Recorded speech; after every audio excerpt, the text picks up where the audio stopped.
Hello there, wonderful viewers. Thanks for choosing this video from Fixit. Join Fixit on a journey of knowledge and creativity. Today, I will show you how to turn off active status in Telegram. Remember to subscribe and click the bell icon so you don't miss any Fixit magic. Let's get started.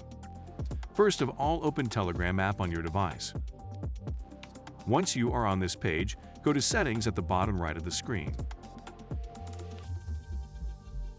Then scroll down to Privacy and Security. Now just go to Last Seen and Online option. Once you select Last Seen and Online, you can see who can see my last seen.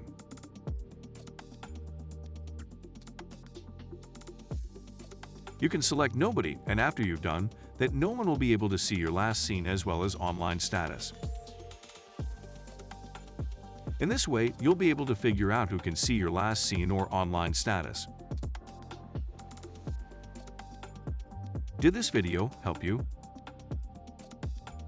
Comment below if I fixed your problem. Hit the subscribe button for more tutorials. Your input fuels us. Comment something below you would like to see fixed.